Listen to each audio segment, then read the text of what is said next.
Hey everyone, Dan here. Today we're going to take a look at the markets as a whole to get a sense of how things are looking for uptrends, downtrends, bullish, bearish sentiment, that sort of thing. So we're going to look at SPY, QQQ, and UDOW as sort of our proxies for the market. In any case, if you enjoy these videos, please hit the like and subscribe button. It helps a lot. And feel free to share these videos if you share things on Reddit or Twitter or Facebook or wherever. Find one you like and share it there. I would appreciate it a ton. All right, well, let's kick things off with SPY. And I'm going to do these like as I talk through them. Meaning I didn't really look at them ahead of time. And that's just to give you a sense of how I do this when I crack it open and do prepare them in advance for you. I get a lot of questions about how I determine, channels, gaps, price zones, that sort of thing, support and resistance. So this will hopefully clarify some of those things if you just kind of see it from scratch and watch it unfold. So the first thing that I noticed with SPY is I think what we'll do on all of these is we'll sort of start with the charting, and then we'll go ahead and do the indicators. So I noticed this gap here, and so then the first thing that I'm going to do is I'm going to look for previous gaps, and I'm going to see if those gaps tended to be filled within a reasonable time frame. And again, the reason that we say reasonable time frame is because if you leave a gap there for long enough, it'll probably get filled eventually. But what we want to see is like, does a gap present itself, and then within the next, say, I don't know, dozen or so trading days, does it get filled? So you give yourself about, 2 to 3 trading weeks to see what happens. We're on the daily chart right now, so that's sort of my rule of thumb. So as we see, like this one here was filled, this one here was filled. So I wouldn't be shocked if we get a push down here to test 400. So what I would do is basically throw a line in here at the bottom of the channel and say, I'd look out for a push down to here to fill that channel. It's hard to tell if this is, a gap or not, potentially not. But what I would look for is if we get caught in a little bit of a downward spiral because of that gap fill, if it comes down to fill to 400, sometimes it'll introduce some bearish momentum into play, and it pushes you down further. And so if that were to happen, I would look at these to be my kind of zones for like a cautionary zone here, and then, potentially a cut loss if you're literally holding SPY, which is, a darling of those who play options. It's often where people place bets. So, I would look at that as a potential, or if you're looking for, dip buy opportunity, that could present itself that way, of course. It also appears that we were in a bit of a channel, though let me see. It's always a little bit hard to tell. You just kind of eyeball it and then try to pinch it in there and see if it works. So yeah, so there's this up channel, so we're gonna shade it green. And it's at the top of the up channel, so there's a few additional like bearish things that I'd warn about here. There's a lot of topping out here, including what's going on right now, and it's at the top of this channel. So again, if it pushed down toward the bottom of the channel in the coming days, it would fill that gap down to about 400, but it would then be at the bottom of the channel, which would then allow it to catch channel support and work itself back up. So still progressing in a bullish fashion, but giving a channel dip, essentially. So just as a 100th reminder on this point, the way that I play channels is I buy on a dip toward the bottom of the channel, as long as it's holding the channel, or as long as I expect it to hold the channel, and then I take profit at the top of the channel. If the channel breaks, I look to see if it's a true break of the channel, meaning it comes out of the channel and continues to go sideways or continues to move away from the channel, or sometimes it comes out of the channel and then immediately starts to kind of move back toward it. If that's the case, I often wait to see what it's going to do. Is it going to try to re-enter the channel, or is it going to like hug it and continue to move up anyway, in which case it's often as good of a deal as if it were in the channel itself. So that's what I would look for. I'm not going to put any upper targets because what I would say is, since it is in this channel, your upper targets as time progresses just are within the channel. So this puts you at beginning of June, for example. This puts you about, say, pushing 430 on the upper side. So that's what I would look at. Play the channel. Watch out for that cautionary zone and that cut loss zone, depending on your risk to reward and your tolerance level, of course. Gap fill brings it to the bottom of the channel. Potential really good dip buy zone if that's the case. And that's what I see from the charts itself. On the indicator side, let's throw some MAs in here. So the MAs are all lining up really well, meaning the nearest term moving average, the 12, is on the top, followed by the next, which is the 20, followed by the next, which is the 50, and followed by the last, which is the 180. So we're on quite a good bullish trend here. There's a lot of space between the price action at 416 and the 180, all the way down at 366. So all good bullish signs there on the MAs. It is tapping the 12 right now, so if we do see a crossover on the 12, that could be what sort of ignites the push down toward the bottom of the channel that we talked about.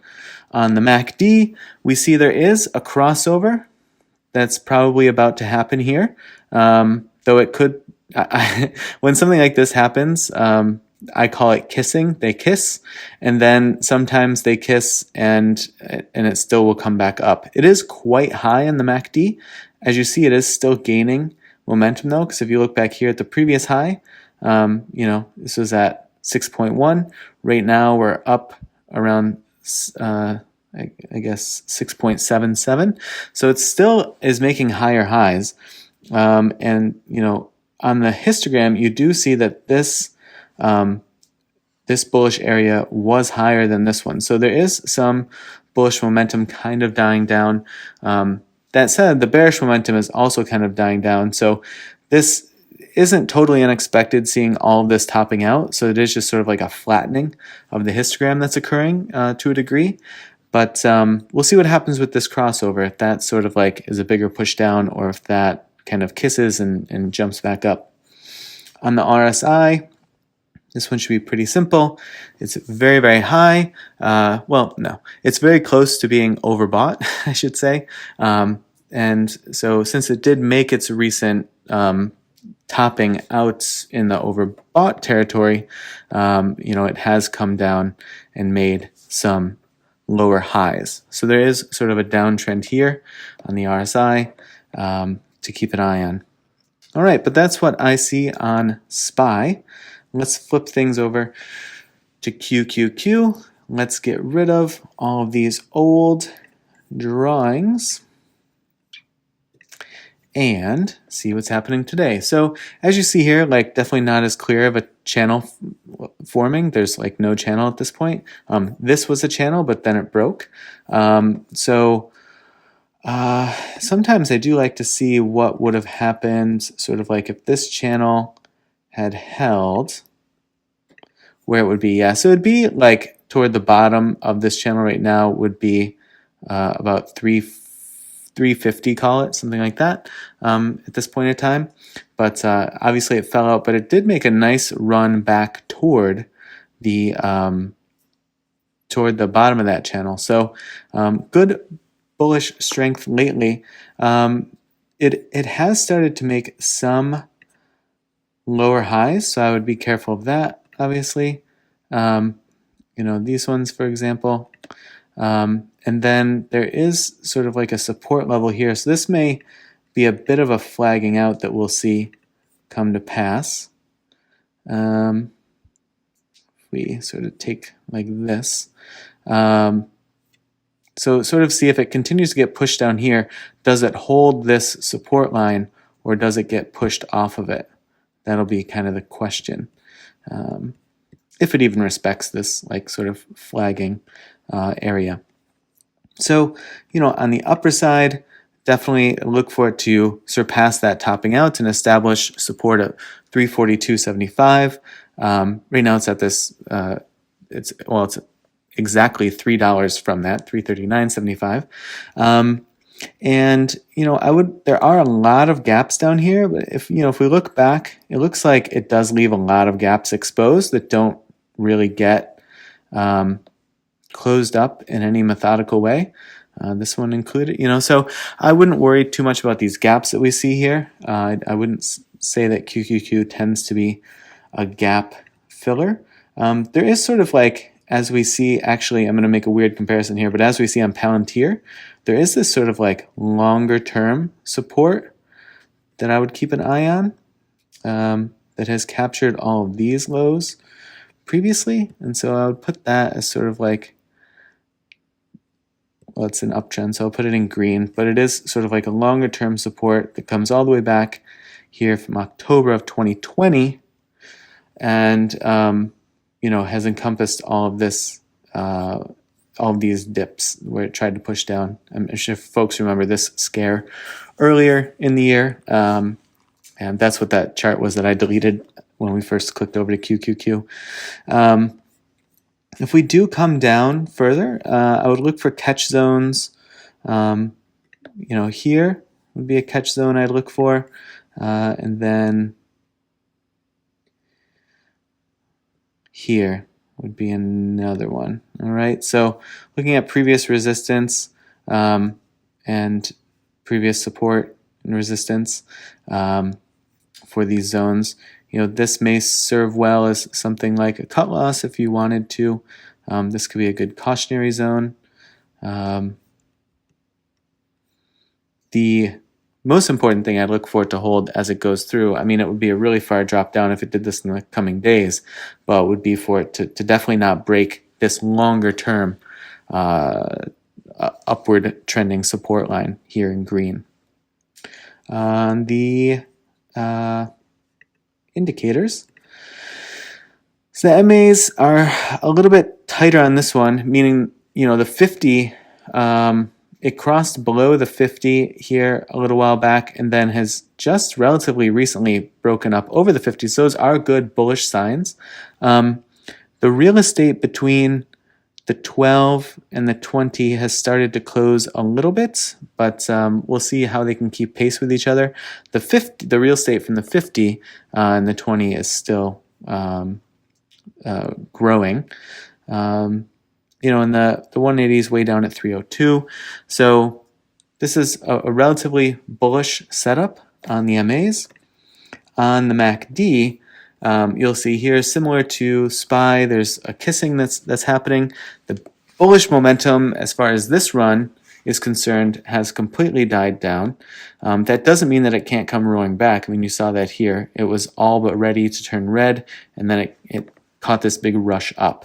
So that said, it is sort of like a telling time because there's kind of a lot of topping out that's happening here, right where my cursor is, along the MACD lines on the upside. And there is a recent really big bearish momentum dip. So basically you had a very big bearish dip and then some flattening out and then a big bullish run. And so now the question is, who's going to win that battle? Is everything going to kind of flatten out because sort of one is going to offset the other and it's going to kind of move relatively sideways for a while, or are we going to get another big push in one direction or another? That would be the question to see where this sort of flips to.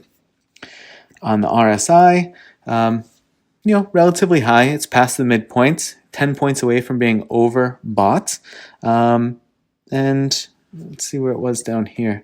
When it hit this dip before, it was down to 34. So, it doesn't look like it, even on dips, it doesn't really tend to get into oversold territory. So, that for this one is probably considered 40. Yeah, probably like 40 to is the 30 for this stock or for this ETF. So, I'd look for that if it does come down, see if it comes down all the way to 40, where that puts the price. That could be a good place to buy it up. Previously, had you bought it in the 40s, you would have done pretty well if you had bought it there and held it. All right, I think that's it for that. Now let's go to the Dow, UDOW, which I think is one of these like, triple leveraged ETFs. Don't quote me on that, but you can just look it up and figure it out. But, there's sort of like potentially kind of a channel within a channel here. Let's see. So there's like this bigger channel, and then there's like this, steeper channel that is sort of inside of that channel. So you don't see these that often, but this channel inside the channel is interesting because basically the way that I try to look at these is a lot of times you'll get this relatively steep upward channel developing when there is a pretty clean run from the bottom of the channel to the top. And this, was all set to just run to the top, but it had this little hiccup, and then it pushed all the way to the top. So with just one minor pullback, it ran from the bottom to the top. This too is suffering from this rabid topping out up here. I'm changing the wrong colors on the wrong things. So I would be careful that we're getting slightly lower highs and that there is topping out happening. What I would expect to happen is that this sort of steeper channel doesn't hold, that it breaks this and comes back down, hopefully to at least hold this this broader, more longer sustained upward channel. The price activity has been in here since September 8th of 2020, so that's quite some time, and has done a good job of testing both the tops and the bottoms all along the way. Several tests of the top, several tests of the bottoms. That's a really good setup for us if you want to do that channel play that we talked about earlier, which is buy the dips at the bottom of the channel, take your profit at the top of the channel, rinse and repeat. So I would look for that. I'm sort of reluctant to even draw in a bunch of zones here, and I don't think that it's a big gap filler. I see a gap here, but there's this gap here, so unless it's going to come all the way down at this point and fill it several months later, it sort of feels like it wouldn't be a real thing. And so I wouldn't worry about that gap, and I wouldn't even worry so much about the levels. I mean, all right, well, let me just do this. For folks that don't want to play for folks that don't want to play the channel and you just want levels, let me just do it for you. So I would put in these levels here for support levels. If we're going to be dropping down, I would expect it to catch support in these areas. This is as far as I'll go down in this one. This 117 should be really strong, FYI. So that's what I would look for on the downside. On the upside, again, I would just follow the channel. I would look for it to push, on the high side, say 155 toward the end of May.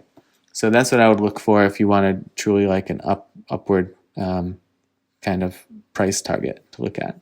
But first things first, you got to kind of get this stuff sorted out and get that fixed. So sorry, I had a little alert pop up there that I wanted to block. So okay, so there's that one, and then let's take a look quickly at the indicators. So on the MAs, everything is lining up nicely, much as we see on the other ones. Relatively bullish. On the MACD, so this isn't kissing. This has crossed over, and the bullish momentum, ever since here is basically winding down. So I'd be careful of that wind down. On the flip side of that, the bearish momentum is also winding down. So everything is just kind of like coming into a settlement point, which means it could move sideways, which means that it could just be kind of coiling up or building sort of like pressure, like a volcano, for a pretty big move in either direction.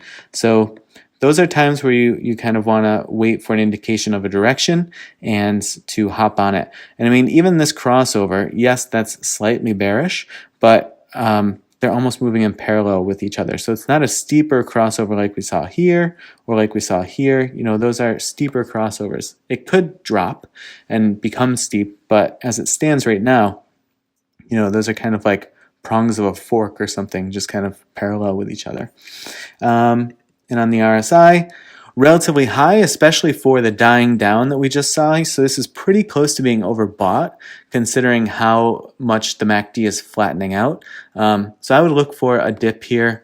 If I didn't have a position in this, which I don't, I wouldn't look to take a position right now. I would be looking for a dip buy toward the bottom of this channel, or if you don't want to play the channel, I'd be looking for a dip buy around 126, 127, 128, something like that, and kind of seeing how it responds at that price point and making a suitable trading plan to follow.